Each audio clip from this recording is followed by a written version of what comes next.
What was your takeaway from his? I had a lot of takeaways. I was not as annoyed by this as I think some were. I found it interesting. I found the timing interesting. And if we take Rodgers at his word, which is sometimes difficult to do, it is instructive.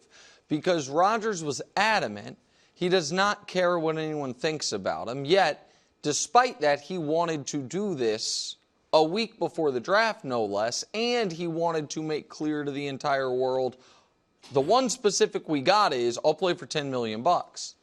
And so, whether or not that is Aaron Rodgers hitting the Aaron Rodgers bat signal of, hey, any teams that maybe were on the fence, that maybe I think are a better option than the one team that has been holding a space for me, Pittsburgh, just $10 million.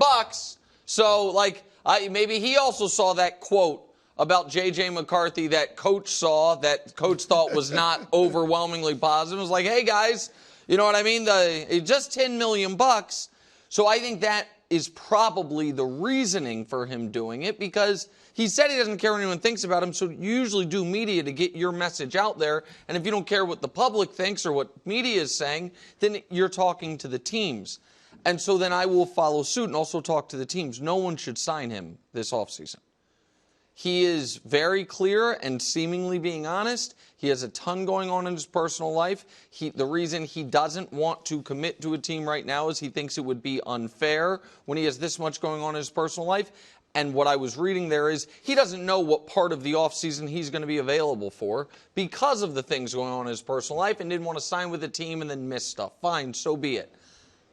At this point in his career, with this kind of queasy level, not queasy, mealy-mouthed level of commitment, I would simply say, yeah, we're going to make plans otherwise, and, maybe revisit it if our quarterback gets hurt during the year, is nothing coach has talked about. But I would not feel comfortable if I were any team saying Aaron Rodgers is going to be my week one starting quarterback going into the year, that's my plan. I wouldn't do that. You stole a bit of my thunder Sorry. with the second half of your rant. No, it's fine. But I won't kill Pittsburgh if they sign him, because he is better than Mason Rudolph and Skylar Thompson. Mm-hmm. All right? But I am with Nick. If I'm the Steelers, I'm drafting a quarterback and moving on. Yes. And if, at worst, the quarterback's terrible, I have to start Rudolph, we have a bad season finally, and maybe we're in the run for a good quarterback next year in next year's draft. But if Aaron Rodgers, at his best, which was one of the greatest quarterbacks we've ever seen, winning MVPs with good coaching, beyond good coaching, and Matt LaFleur and Mike McCarthy, with, Devontae Adams and other great receivers over the years, with good running backs, with a decent defense at times, if in those years he couldn't get to a Super Bowl in the last, 14 years? What in the world is going to make me believe that he can take a team to the Super Bowl now? When he's iffy on whether or not he even wants to play. And it would be, at least with the Steelers, in the AFC where the top four quarterbacks in the league play. If I'm the Steelers, at best, we weren't getting to the Super Bowl anyway. So why am I going to waste my time just to have another 10-win season maybe? And it could even be worse. I could be bringing a stick of dynamite into my franchise. So I'm with Nick in that. Just move on if you're the Steelers. I do agree. If somebody gets hurt, I think Rodgers wants to play, personally. I think it's very clear he wants to play. Right. What was it, 2 years ago, he was saying he was 90%. Was it 90% retired? Yes. And he clearly wanted to play. Mm-hmm. And so I think if someone gets hurt during the season, maybe before the season, he will start giving signs that he wants back in. And if you want to get him then, you can. But if I'm the Steelers right now, I would move on. Okay. What up, KW? I know you got something to say. No, I don't. I'm trying to make a take out of disinterest, which is very challenging. But I asked Josh to just run the numbers on passer rating. Yeah. And I wasn't trying to be fresh about the 300 yards thing, which I did for 3 years. He's 20th in passer rating. He's sandwiched around Geno's 19, then Rodgers, then Flacco, then Kirk Cousins. all 4 of those guys have been kind of looking for new homes or sort of in the mix. Geno saw a team, signed with a team. I think he did a press conference, and that was it. And he's better than Aaron Rodgers. Yes. Flacco, that said, sure, I'll play. Yeah, and I don't know who's going to start, but I'm happy to compete for the job. And Kirk Cousins is hanging out in a bad situation, but just waiting. Those are his contemporaries right now. It's not Aaron Rodgers and Drew Brees and Tom Brady. That's not where we're at right now. Right now, we're at Flacco and Cousins and Geno. But all those other guys are conducting their business differently than Rodgers. So there's just a lot of angst to Rodgers that I don't know if a team is signing up for. And if he's dealing with stuff in his personal life, it's totally, something that he needs to prioritize. But maybe these other guys are too, but I'm not hearing about it. There's no story to it. Maybe that's the media's fault. I don't know. No, so listen. Is our interest part of the problem? No. No, it is. He's the only one unsigned. I mean, if Geno would never be the story that Aaron Rodgers is. But if and I'm not picking Geno because but a quarterback of Geno's caliber was still available, he would be a story, not to the level Aaron is, because Aaron's one of the all-time greatest and a polarizing figure to some extent, but, would be someone that is talked about quite a bit. Again, not to this level. I think Aaron clearly wants to play. I don't know that he wants to practice. And I think that Aaron also, and so that is the offseason.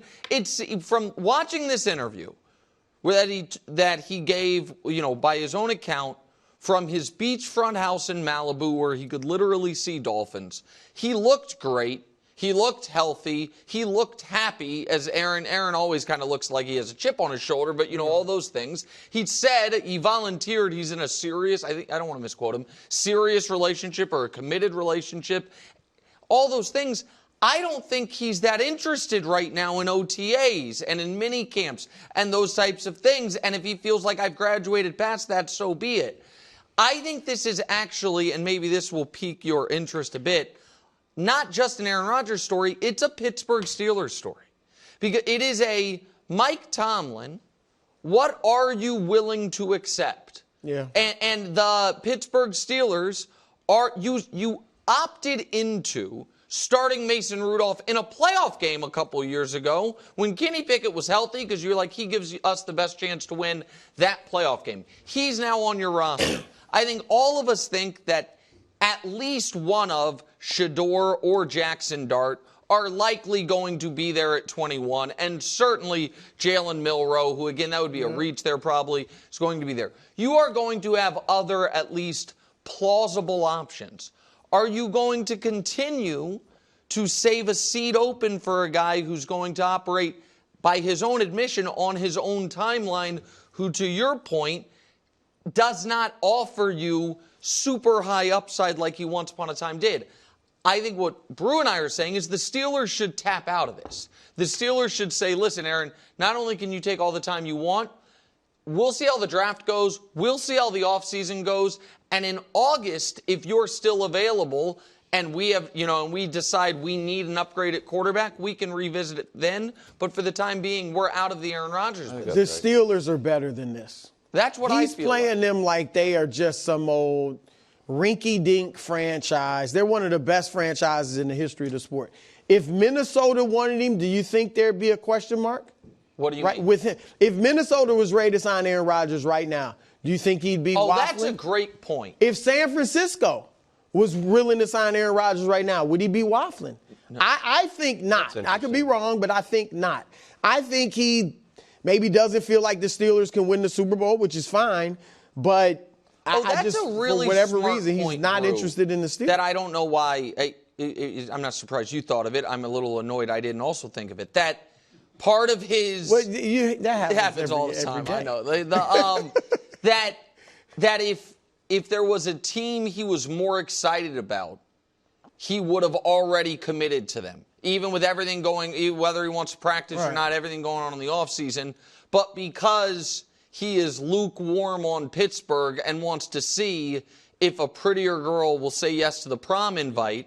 That he is, you know what I mean? He seemed interested in the Jets for some reason. Well, yeah, I think Right? It's just musical chairs for him. He just wants a seat. But Bruce's point is the Steelers have he don't offered want a him a seat seat. with the Steelers. The Steelers have offered him a seat, and he won't take it. And I think that is interesting. Here's the other thing I'm annoyed. It took me a while to figure out why I was annoyed. Yeah. Once I'm out of my recliner, I'm just a loose cannon. Yeah. This story is happening tangential to all of these knocks on the draft quarterbacks that seem unfair when I read them. Like Kay Adams, put out a statement on why Shador was wearing a hood in their interview. Oh, okay. And these little things that just really get at me, that I think are unfair knocks on prospects. But if Cam Ward was like, you know what, I might not play. Yeah, I'll really be honest with you. My focus is my personal life. So it would be, don't talk to Cam Ward ever again. Well, Trevor just said he's not defined by football. Yes, and and it has that was followed him for 5 years. It was a huge story. It was a huge. That was a huge story. So it's just to see these kind of two storylines coming down the narrative highway. One, an all-time great who was the 20th best quarterback, and these prospects who have high upside get hammered for any little. He has an expensive chain. Is that it? This guy's saying I don't know if I can commit. Period. And the Steelers are still interested, but we got questions. We're doing a whole story. I got questions. You can't figure Shador out. Oh, I don't know. That's a fair point. He has thrown over 100 touchdowns and completed 70% of his passes, but I don't know. I didn't like his T-shirt. So that's what I think gets me. Okay. I'm glad we got there. Without my recliner. Maybe it would have been better if that was the first thing you said, but I'm glad we got there eventually. Meanwhile, the Rams' Puka Nacua sat down with Hall of Fame adjacent wide receiver Julian Edelman on his podcast, Games with Names. He weighed in on Brock Purdy's contract and the 49ers Super Bowl window. Wow. Puka Nacua. Wait, bro, how can you be doing this? Bro, you do that all the time. Bro, it's lost its impact. I knew I was going to surprise you with my take. What are you doing? 6 weeks ago? Yes. What was I saying? Bro, what were you saying 2 weeks ago? I was saying the exact same thing. Listen to me. Hear a brother out. I don't know if I can, man. 6 weeks ago, I was saying that you made fun of me for saying it. Brock Purdy is the type of guy, I think, that would take 45-ish, right? Yes. I was saying he should do that to win. He's that type of guy, which means what? He's from Puka's Iowa. saying the same thing. The difference is Puka's not updated. Okay? Puka's not following this stuff like us, I don't think. Okay. I don't know Puka. I'm just saying. That statement is behind. And my statement was behind. Bro. But once we saw the salary cap rise to heights we didn't expect, I'm not sure he does. What percentage did it rise by? You're right. It probably moved up. When the cap moved up, and it's going to keep moving up. 53, 55 is not going to do the damage to a team that it would have done 6 weeks ago. I'm right. What percentage did the cap move I up thought this year? 45, and you know this. 45 was what he should do, somewhere around there. That's right. To win. But when the cap went so high, and you see other players, heck, 9 quarterbacks are making close to that now. Okay. Yeah. Now, they signed him for 55-ish. It won't hurt them the way would have in the past. 45 now, it's almost like 39. Listen. I mean, Jimmy Garoppolo was the highest paid player in history, and they built around him. 8.5%. But that's relevant because they were able to build a team around him. Right. Do you think Puka knows that about Jimmy? I'm just curious what you think Puka does. I'm not sure what Puka knows. Because here's the thing. I'm just saying. The story is not. That's where I was. The story is not whether or not Puka Nacua agrees with Chris Broussard about how much money Brock Purdy will get. That is not the story. I didn't say that was the story. I mean, the story is that the star player on the defending NFC West champions who plays the Niners twice a year says, yeah, if you pay him like a top quarterback, your Super Bowl window's closed, which I think flies quite in the face of a lot of your beliefs about Brock Purdy, I said which is that he is a top quarterback. Well, okay. no, I never said he's in that top tier. Bro. But I've said top. Tell me if I'm wrong. Tier. 2 weeks ago, you said he's going to. You said $55 million, right? Yeah. So we agreed. Because I'm updated. Okay, we agreed 2 weeks ago. Puka's you said not that. Updated. We also agree Puka since then has said if you pay him 50, the window closes. He's not. You're postulating. Tell me, this is where I'm going to press on your journalism integrity. You're just guessing. There's no reporting. I haven't talked to Puka. Right, exactly. But my point is, even if he is following it, you know this, Nick. $55 million is not going to kill a team now. It absolutely is if the quarterback's not worth it. Yeah. If the quarterback, he's shown so far that he can get you to a Super Bowl. So that's not at 1 million. Like if they sign him this summer, one Super Bowl in 3 years, right? No, I'm saying 1 million, not one Super Bowl. I'm saying he's shown you can get the Super Bowl when you're paying him $1 million. If they signed him for $55 million next week, yeah. I think if they're healthy, their Super Bowl window is open this year. See, for sure. Yeah, I don't. Because you still got McCaffrey, you still got Ayuk, you still got Kittle. I got Robert Saleh running the defense with Fred Warner and Nick Bosa. I like Pearsall and Jawan Jennings. Like, I think they would still be able to win. And Philadelphia still built around Jalen Hurts after paying him. Yeah, but so it can be done. Jalen Hurts is better than Brock Purdy.